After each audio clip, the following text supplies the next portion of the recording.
we have with us Naveen Kumar, and he has got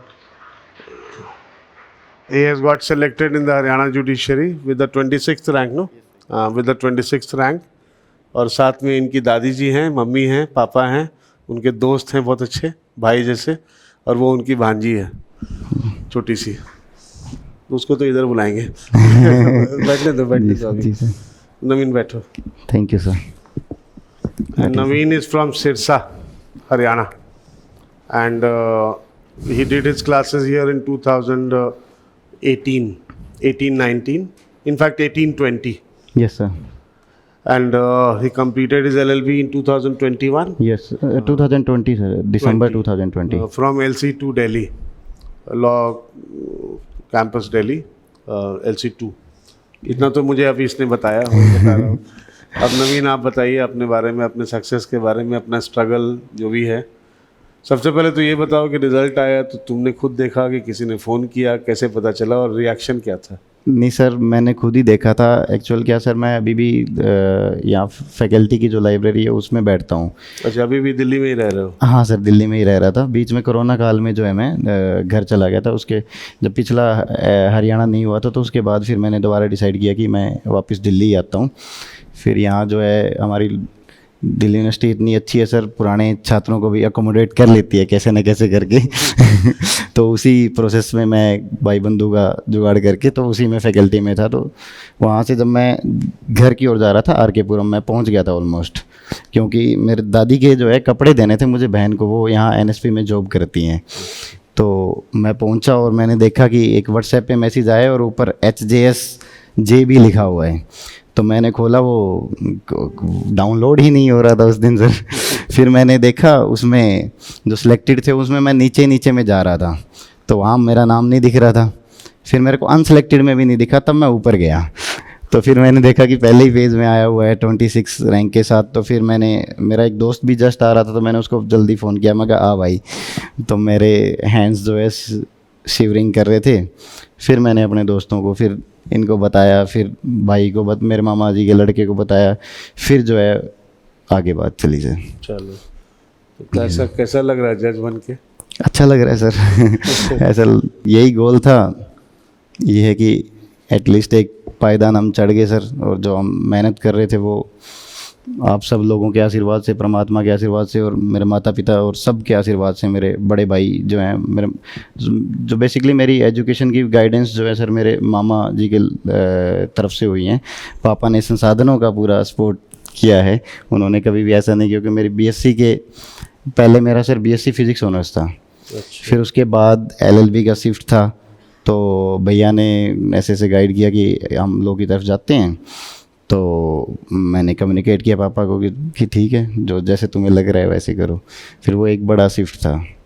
तो तुम लोग वहाँ सिरसा में गांव में ही रहते हो? हाँ सर, गांव में, अभी भी प्रॉपर गांव में ही हैं। खेत वेत होंगे? हम एक्चुअल में खेत में ही हैं सर। वंडरफुल। ढाणी बोलते हैं उसे हमारे यहाँ। तुम्हारे यहाँ? बिल्कुल सर, बिल्कुल। ये जी स्वागत के लिए। शौक है बहुत। हाँ, खेतों का बहुत शौक है मुझे। जी सर, मोस्ट वेलकम सर। तो अपना तैयारी का बताओ, कैसे किया तुमने, क्या किया? सर मेरी तैयारी की बेसिकली जो जर्नी स्टार्ट हुई थी वो मेरी ईयर बैक लग गई थी लॉ सेंटर 2 में, जब मैं वैसे 2016 का बैच में था।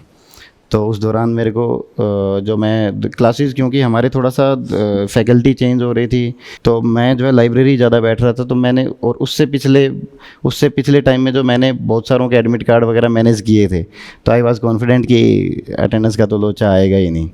और फिर वो मेरे में आ गया। Anyone from Delhi University here? तुम लोग you can identify yourselves. तो तुम्हारा अटेंडेंस का पंगा आ गया? हाँ सर, अटेंडेंस का पंगा आ गया। तो उस टाइम काफ़ी स्ट्रिक्ट हो गए थे। और फिर मैंने बताया कि ऐसे घर वालों को हो गया। फिर एक बार को सेटबैक था काफ़ी बड़ा, क्योंकि मैं उस प्रोसेस में तो था ही, बट एकदम वो हो गया तो चीज़ें, फिर हमने डिसाइड किया कि कोचिंग लेते हैं।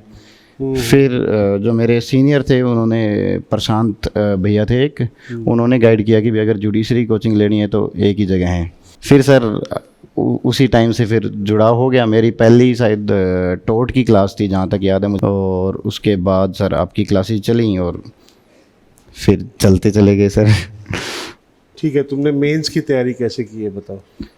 सर मेंस की तैयारी पहले मेरी जैसे कि मैं ज़्यादातर अपना नोट्स पे पढ़ा और मैंने आंसर राइटिंग जो मेरी बड़ी मिस्टेक ये थी कि मैंने आंसर राइटिंग नहीं की थी। और उससे भी पहले अगर मिस्टेक की बात करें तो मैंने एक यहाँ क्लासेस के दौरान इतने टेस्ट नहीं दिए थे। थोड़ा सा कॉन्फिडेंस कह लो या मतलब नेग्लिजेंस कह लो, चाहे आप उसको किसी भी चीज़ का नाम दे सकते हो। तो मैंने उस दौरान टेस्ट नहीं दिए थे। और फिर मैंने जो आंसर राइटिंग बहुत पिछले मेंस के दौरान बहुत कम की थी। मेरा प्री में स्कोर सर काफ़ी अच्छा था, लगभग मैं टॉप 20 या इसके अराउंड था। बट मेंस में मेरे 3.5 मार्क्स से मैं रह गया था पिछली बार। जी सर, पिछली बार। फिर भी तब तक भी उतना आइडेंटिफाई हुआ नहीं था मुझे कि भी इशू कहाँ आ रहा है। मैं लिख रहा था कंसेप्ट क्लैरिटी जैसे कि बता रहे थे और ये सब चीज़ें, तो ये सब चलता रहा सर। फिर पंजाब में मैंने दिया था।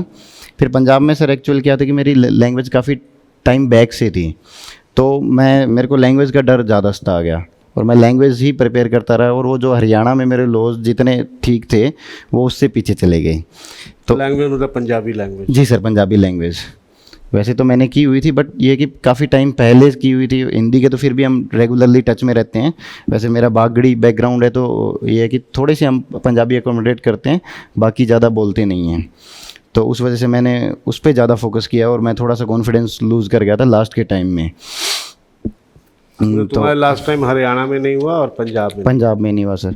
फिर जो गेम चेंजर था सर वो एडीए था। एडीए का मैंने पेपर दिया और मेरा जो एडीए का मेंस का बहुत ही फ्लैट पेपर आया था। मतलब अगर 2 महीने भी कोई पढ़ रहा है तो वो भी उसे लिख पा रहा है और मुझे सारे सवाल आ रहे थे और मैं 2 सवाल पूरे नहीं कर पाया था सर। फिर वहाँ से जो मेरे इंटरव्यू में 3rd हाईएस्ट थे, उसमें 3rd या 2nd हाईएस्ट थे। Yes sir. फिर सर ने आइडेंटिफाई किया, भैया ने सिलेक्शन हो गया? नहीं सर, नहीं हुआ था वो 2-2.5 नंबर से मैं रह गया था क्योंकि मेंस में जो है मेरे कम रह गए थे, काफ़ी कम रह गए थे क्योंकि मैं लिख नहीं पाया था। और मेरे जो भैया थे उन्होंने मेरे पे जो प्रेशर बनाया कि डेली मुझे लिख के PDF सेंड किया कर। फिर वो उस प्रोसेस के दौरान सर मैंने जैसे यूपी भी दिया था बट मैंने वो पंजाब के चक्कर में उसका मेंस मेरे को छोड़ना पड़ गया था क्योंकि 2-3 दिन पहले ही उसका था। फिर मैंने पंजाब प्रेफरेंस किया था। फिर इधर जो है फिर अपना दिल्ली आ गया तो दिल्ली में रिवीजन होने लग गई। और साथ साथ जो है मैं अपना आंसर राइटिंग का जो है लगभग पूरा एक पेपर ही लिखता था सर।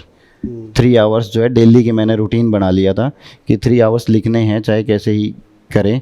और मैं अपने अलग अलग क्वेश्चन छांट लेता था क्योंकि सर हरियाणा में ज़्यादातर फ्लैट पेपर आता है मेंस का। इस बार तो एप्लीकेशन आया? हाँ सर, इस बार वो बहुत ही बढ़िया रहा सर हमारे लिए, क्योंकि राउल्स के लिए स्टूडेंट्स के लिए सबसे बढ़िया चीज़ यही होती है कि एप्लीकेशन बेस्ड आए, उसमें मज़ा आता है और हमारी कंसेप्ट क्लैरिटी इतनी ज़बरदस्त होती है कि फोड़ देते हैं सब सर।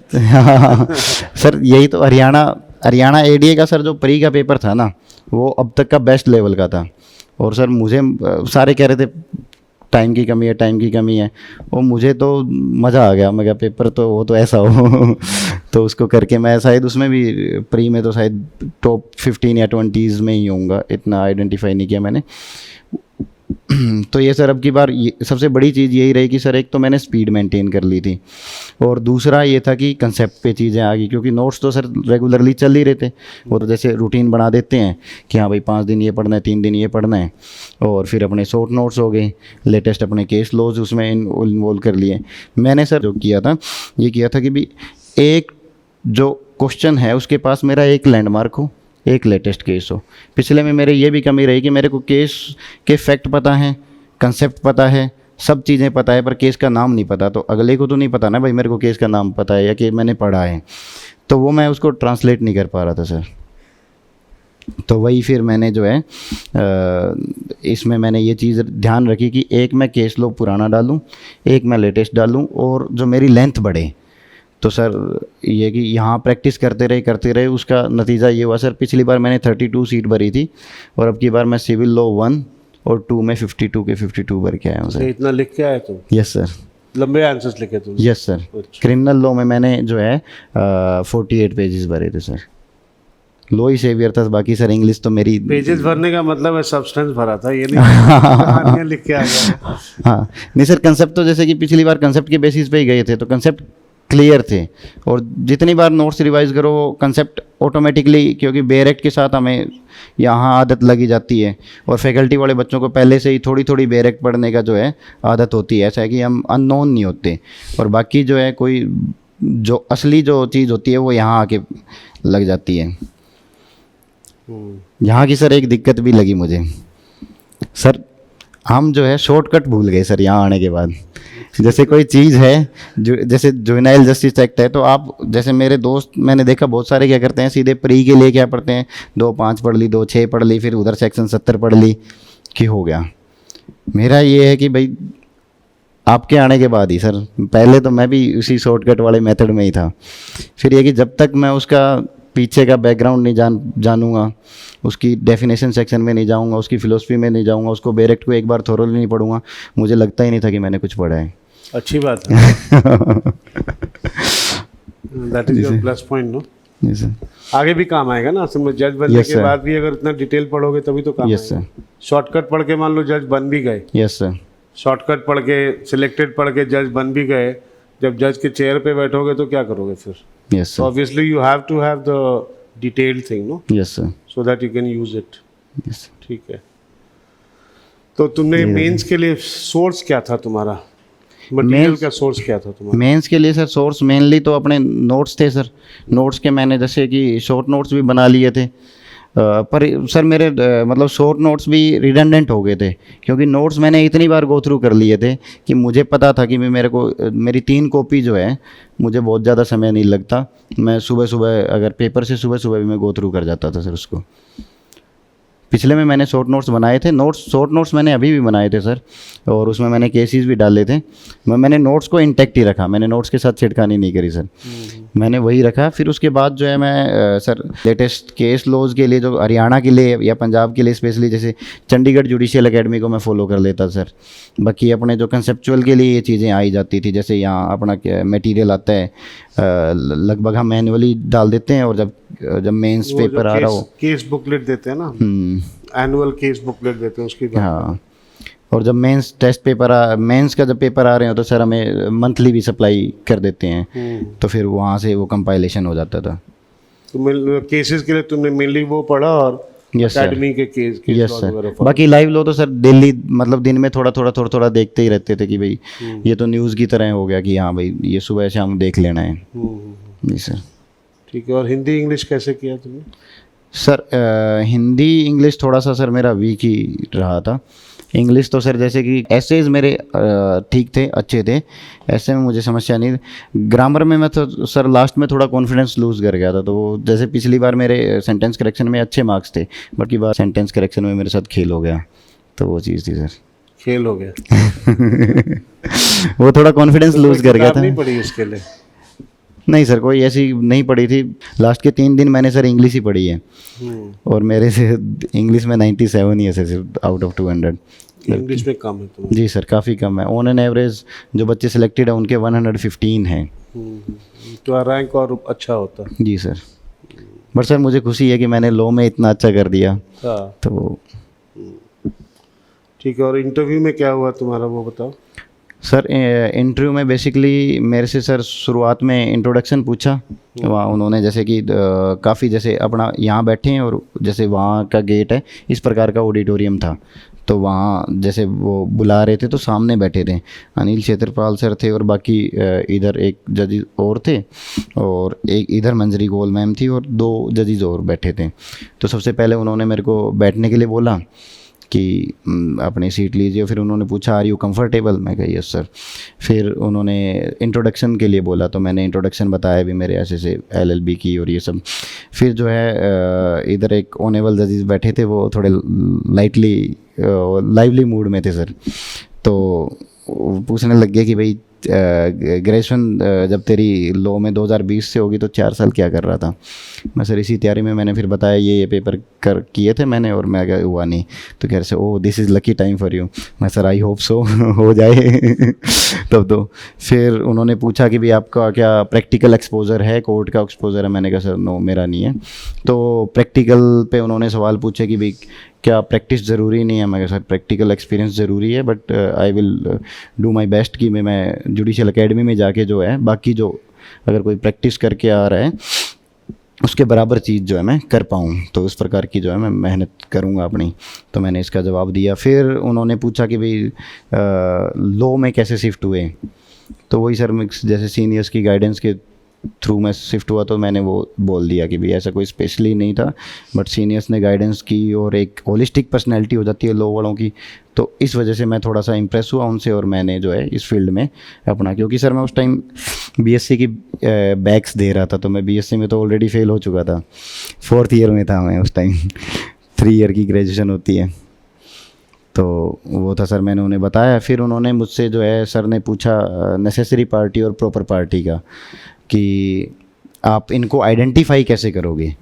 तो मैंने उन्हें बताया सर कि मैं कॉज ऑफ एक्शन और रिलीफ जो क्लेम किया हुआ है वो देखूंगा, और वो जो उस पर इम्पेक्ट पड़ रहा है उन पार्टीज़ को मैं जो है नेसेसरी पार्टी और प्रॉपर पार्टी आइडेंटिफाई करूँगा। फिर उन्होंने मुझसे डेफिनेशन पूछी नेसेसरी पार्टी और प्रॉपर पार्टी की, तो वो तो सर मैंने बता दी थी। फिर उसके बाद उन्होंने बताया कि जैसे कि आपके जजमेंट से अफेक्टेड कौन है, जैसे उन्होंने अपनी फ्रेज़ में उन्होंने बताया, तो मैंने उसको अकोमोडेट किया। मैंने कहा थैंक यू सर।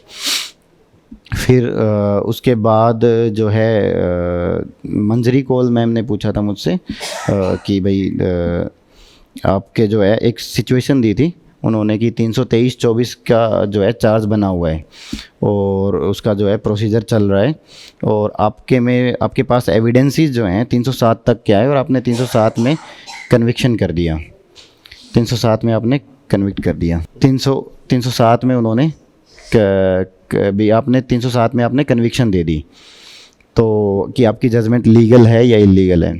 तो मैंने बोला सर कि मेरी जजमेंट ये इलीगल है और ये सही नहीं है। तो उन्होंने पूछा, तुरंत ही उन्होंने पूछा कि क्यों। तो फिर सर जैसे आपने बताया हुआ कि भी मैंने सेक्शन को लास्ट में कोट किया सर। मैंने पहले बोला कि भी उसका नेचुरल जस्टिस जो राइट है वो जो है हार्म हो जाएगा इससे, तो उसका जो फेयर ट्रायल नहीं हुआ तो इससे जो है उसको अपना इंजरी कोज हो जाएगी, तो इंटरेस्ट ऑफ जस्टिस का जो है हार्म हो जाएगा। तो इस वजह से फिर मैंने बताया उन्हें कि अगर मैं होता तो मैं अल्ट्रेशन ऑफ द चार्जेस पे जाता, उसको चार्जेस 307 के बोलता और फिर प्ली ऑफ गिल्ट लेता और फिर आगे प्रोसीजर करता। तो वो इस जवाब से काफ़ी इम्प्रेस थे। फिर उन्होंने एविडेंस का पूछा था सर कि डॉक्यूमेंट को आप कैसे प्रूफ करोगे। अगर उन्होंने बेसिकली सर सिचुएशन दी थी कि मेरे पास सेल डीड है, एक सेल डीड है और उसको ओरिजिनली मैंने कोर्ट में प्रोड्यूस कर दी, तो अब तो मुझे प्रूफ की ज़रूरत ही नहीं होगी। मैंने कहा नहीं सर कि producing of an document and proving of a document is a different thing. फिर उन्होंने मेरे से पूछने लग गए जो 68 से 72 के डिफरेंट सर्कमस्टांसेस देके कि इस सिचुएशन में आप क्या करोगे, इसमें क्या करोगे। फिर वो सर एविडेंस में तो कहाँ जाने देगा सर राहुल IAS का स्टूडेंट। तो वही था सर। फिर लास्ट में सर मेरे से एक सर ने सवाल पूछा था अपना इंटरप्लेडर सूट का सर। तो इंटरप्लेडर सूट का उन्होंने सवाल पूछा, मैंने जैसे आंसर कर दिया। फिर उन्होंने एक सिचुएशन ऐसे ही मज़े में लेने लग गए कि मान के चलो कि ये जज साहब है, ये जज साहब है, जज साहब है, आप किसको प्लीड करोगे। तो फिर मैंने वही बोला कि सर जो मेरे पास एडवर्सली क्लेम करने आएगा वो बोलेगा। तो वो थोड़े से ऐसे जॉली मूड में थे, तो मैंने हाथ के हाथ अपनी बात रिट्रैक्ट कर ली। मुझे लगा कि प्रैक्टिकल सर्कमस्टांस है कहीं, तो मैंने कहा सर सॉरी मुझे ये नहीं पता। तो खूब ज़ोर से उनका लाफ आया और फिर जो है सर कहते कि हमारे जज साहब जो है थोड़े जॉली मोड में हैं, और जो मैं सर आए गुड। फिर मैम ने ये कहा कि ये डाइस पे आएगा तो इसे भी पता चल जाएगा। तो वहाँ सर मेरा उस नोट पे इंटरव्यू ख़त्म हो गया सर। कितने मिनट चला लगभग? सर लगभग 15 से 20 मिनट चला होगा सर। मार्क्स पता चले अभी इंटरव्यू? हाँ सर 103 है सर। Out of 150? नहीं सर 200 सर। जी सर कम है वो। ऐसे तो हाईएस्ट तो 136 के अराउंड भी है sir, but on an average ये है कि 80s 90s 100 से प्लस कर जाते हो तो ठीक हो जाते हैं सर कसम। वहाँ हाँ ठीक ही है। चलो और कुछ कहना चाहोगे इनको? सर यही कहना चाहूँगा कि भाई यहाँ बैठे हो, आपको कोई दिक्कत लेने की ज़रूरत नहीं है, परेशान होने की ज़रूरत नहीं है। सारे मतलब यहाँ ये है कि भी एजुकेशन तो मिलेगी मिलेगी, सबसे बड़ा है सर ट्रांसफॉर्मेशन आएगा आपके लाइफ के अंदर। जैसे सर मैंने कॉन्स्टिट्यूशन पढ़ा था, तो मतलब कॉन्स्टिट्यूशन यहाँ सिर्फ पढ़ा नहीं था, मैंने जिया था भी। ठीक है, बाकी सब्जेक्ट्स हमारे बहुत बहुत अल्टीमेट लेवल के होंगे, उसमें नो डाउट, बट जो कॉन्स्टिट्यूशन है मतलब पढ़ना तो है ही है, उसको कॉन्स्टिट्यूशन को अगर जी पाओगे तो वो आपके लिए सबसे बड़ी चीज़ होगी। और शायद वही जाके हमारे जो है मतलब इस इंस्टीट्यूट की आप पहचान बनोगे, या मतलब एज ए ह्यूमन की पहचान बनोगे। सर मेरे में उसके बाद मतलब काफ़ी चेंज आया सर। मतलब मान के चलो कि मैंने किसी बाबा के ही वो दर्शन कर लिए और उनकी संगति में आया हो, तो इस प्रकार का चेंज था सर। तो ये था सर। और बाकी जो है कि भी असफलताओं से घबराना नहीं है, लगे रहना है। हमारे पास सारे संसाधन उपलब्ध हैं। सबसे बड़ी बात है सर कि राहुल आईएएस जो आपको अकेला नहीं छोड़ता कभी भी। अगर आप थोड़ी सी हिम्मत रखते हो तो आपको जो है हिम्मत दुगनी तिगनी देता है।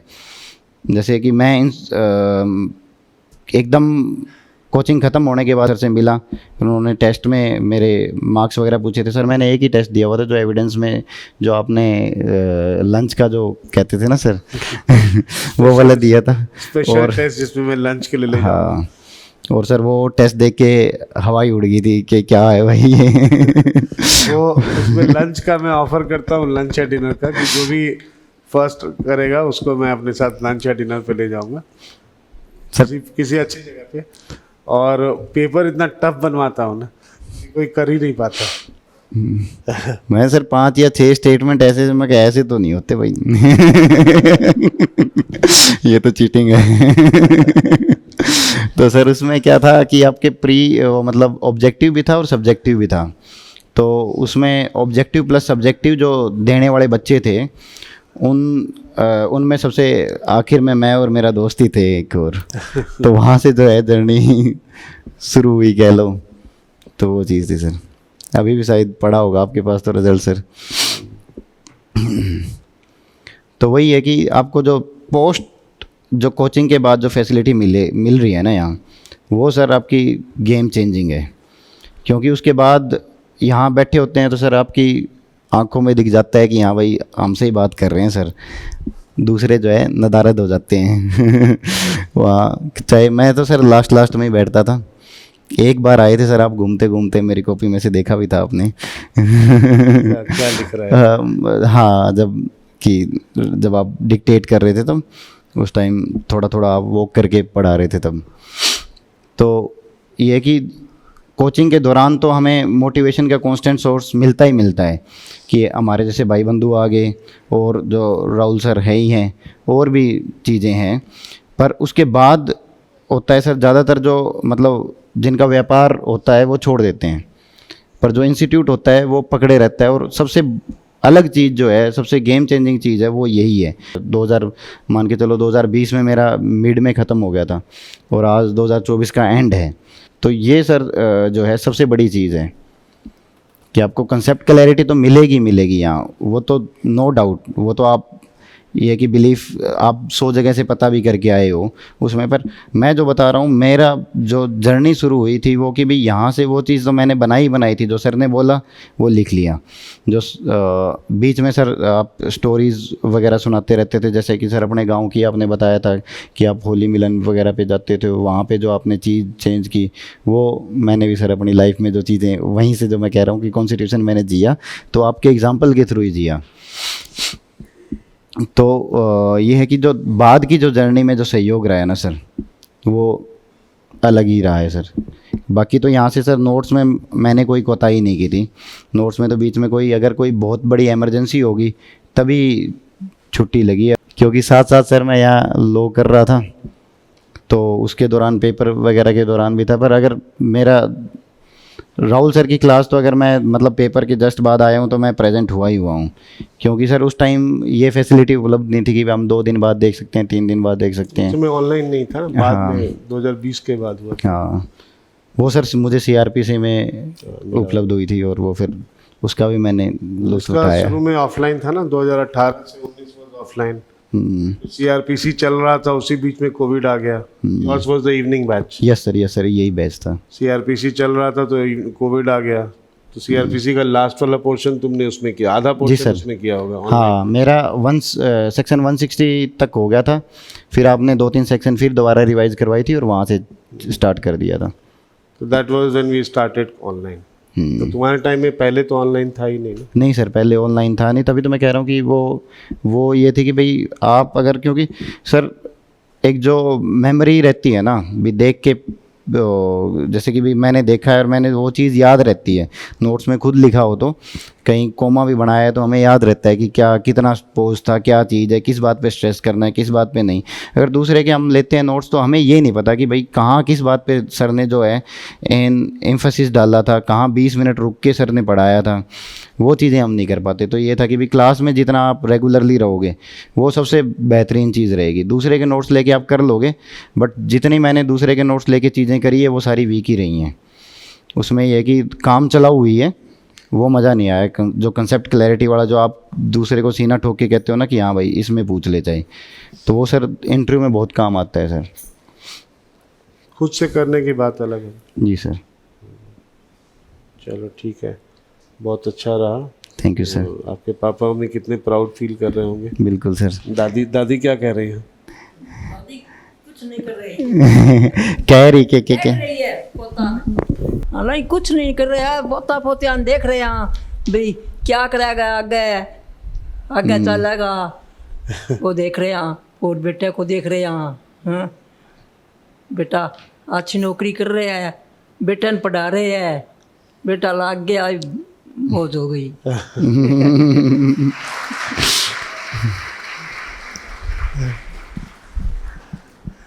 पापा कुछ बोलेंगे? पापा हाँ बोलो। सर आपका बहुत अच्छा मोटिवेशन मिला, आपके सारे कामयाबी मिली, आपका तहे दिल से धन्यवाद। इमोशनल हो रहे हैं थोड़े। Thank you sir. सर बचपन से साथ हैं, दोस्त हैं, एज ए ब्रदर मैं बड़ा हूँ इनसे, थोड़ा साथ ही रहते हैं, यहाँ पे भी साथ रहे थे। कोचिंग में मैं जूनियर इंजीनियर लगा हुआ हूँ, मेरे को लगे हुए 2.5 साल हो चुके हैं। ब्रदर है मेरे। Thank you sir. ये कांस्टेंट सपोर्ट था सर कि जब भी मेरे को इशू आता, किसी पे गुस्सा आ रहा है, किसी पे कुछ कहना है, तो वो इसी पे निकलता था। चाहे गुस्सा किसी और का है, फिर वो यहाँ आके कि कोई नहीं क्या है। तो वो चीज़ थी सर। Thank you sir. आपको बहुत बहुत बधाई हो जी, बच्चा ने कामयाब कर दिए थे। यूँ बड़ी और क्या बधाई हो। अब बच्चा संघर्ष करेगा तो कामयाब सारा होएगा, संघर्ष छोड़ देगा तो कोई नहीं हुए। एक ही बार में यहाँ कराए लग जज बन जाओ तो एक ही बार में तो बनो को नहीं, धीरे धीरे संघर्ष करता रहोगा तो सफल होगा। बड़ों का आशीर्वाद मिल जाए और इनके थ्रू मुझे भी मिल जाता है ना। बिल्कुल बिल्कुल सर। अब आज मुझे मिल गया, दादी का आशीर्वाद मिल गया। सर दादी तो मतलब मेरी बात ही दादी से लगभग 3 से 4 दिन बाद हुई थी सिलेक्शन होने के बाद, क्योंकि कॉन्स्टेंटली तब बहन, जैसे अभी दादी बहन के पास रह रही है, मेरी जो भांजी है इनसे भी छोटी वाली, उनको संभाल रहे हैं। तो क्या हुआ कि इतने फ़ोन कॉल्स और उसमें वो हो कि समझ ही नहीं आ रहा था कि इसको जो ही आ रहा है उसको उठा के थैंक यू उसी में ही लगे हुए थे सर। दादी से मेरी 3 से 4 दिन बाद दादी का कॉल आया कि क्या बात भाई।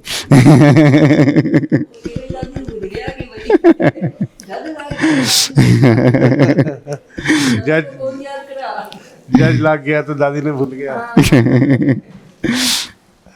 यही है सर थोड़ा, क्योंकि हरियाणा के ट्रेड्स है तो जोली नेचर रहते हैं। बाकी वो बहुत इमोशनल थे, जब भी उस चीज़ की बात हो रही थी तो वही कि आंखें भर आ रही थी और वो सब चीज़ें हो रही थी। तो अच्छी है सर, अच्छी है, पर ये है कि आगे भी करना है, अभी रुकना नहीं है sir. This is not a. अभी तो तुमको you have to be a very good जज आल्सो। Yes sir. अभी तो जज बनने के बाद तो your hard work now starts. Yes sir. क्योंकि अब और मेहनत है। Yes sir. And being a good judicial officer is a very big challenge. Yes sir. Constant पढ़ते रहिए, लेटेस्ट अपडेट्स जजेस जनरली लोग नहीं करते हैं, बट आफ्टर बिकमिंग अ जज you should be updated with the latest laws, latest जो भी लॉज आ रहे हैं, लेटेस्ट जो भी जजमेंट्स आ रहे हैं, सबसे अपडेट करना, प्लस जो केसेस आपके सामने आएंगे यस सर, उनको ठीक से फॉलो करना। Yes, it is a tough job, लेकिन बहुत एंटरटेनिंग जॉब है, एंटरटेनिंग और बहुत सेटिस्फाइंग। बीइंग अ जज is a very satisfying thing, in contentment from your inside, वही है ना। चलो हम रैप अप करें। उसको कुछ Yes, बोलेगी भांजी तुम्हारी, क्या नाम है उसका? दिव्यांशी सर बुला रहे हैं, दिव्यांशी इधर आ बेटा। सर बुला रहे हैं। ये पूछ रही थी सर कि सर कैसे पढ़ाते हैं, क्या है, देखो मैं कहा यहाँ सर से- यहाँ सर से से मैं- पूछना होगा। यहाँ से पढ़ाता हूँ, देखो इस पे लिखता हूँ, अभी तो हट बंद कर दिया है, इस पे इस पेन से लिखता हूँ, जो लिखता हूँ वो सामने स्क्रीन पे वो देख रहे हो स्क्रीन, वो रही उस पे जहाँ लिखता तू है। दिखाई दे रही है। है ना, सारे बच्चों को पढ़ाता हूँ। आपके मामा जी क्या बन गए? जज जज बन गए। अब क्या करेंगे आपके मामा जी? वो कुछ सुलझाएंगे। सुलझाएंगे। क्या सुलझाएंगे बेटा?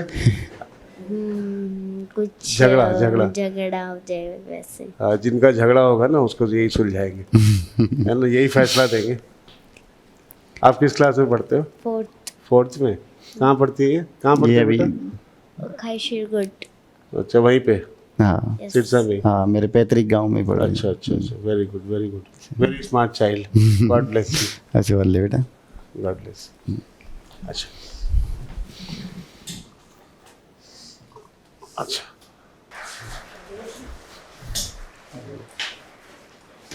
इसका ज़रूरी है सर, इसने पहले से ही लिस्ट बना रखी है कि मेरी ये डिमांड्स हैं। चलो thank you so much sir. ये तुम्हारा चॉकलेट। ये दिव्यांशी आजा, के काम की चीज़ आ गई। दिव्यांशी, आजा। चॉकलेट ले ले बेटा। उसके लिए अलग है, आपका अलग है, ये मामा को देना। दिवांशी आओ, इसको छोटा क्यों दिया तुमने? लो बेटा, छोटी है तो छोटा chocolate. God bless you. Thank you so much sir, खुश है खुश है खुश है, खुश है। बहुत बहुत धन्यवाद sir.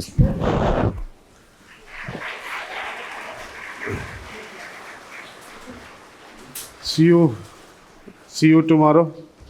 God bless all of you. Thank you guys, और लागे रहो भाई, कुछ नहीं है। हो जाएगा। आशीर्वाद बना है सर का, और बाकी चीज़ें हैं ही। संसाधनों की तो सर हमारे पास कमी ही नहीं है। नहीं वो सब तो है। जो जितना आपने दिया उससे ज़्यादा मिलेगा यहाँ। नहीं, मेहनत पे डिपेंड करता है सब कुछ, मेहनत करो और सक्सेस देखो। मैं तो सर ऐसे मजाक मजाक में जैसे बात करते थे हम दोस्त, मैं कह हम तो इतने साल हो गए कि सर को नुकसान में ही डाल रहे हैं हम। जिस हिसाब का मटेरियल का खर्चा है, कांस्टेंट सपोर्ट का खर्चा है, हमने बैठ के हिसाब लगाया। मैं कहा हम तो चलो ठीक है, ओके। ठीक है सर, आपके लिए गिफ्ट था सर एक। अरे वाह।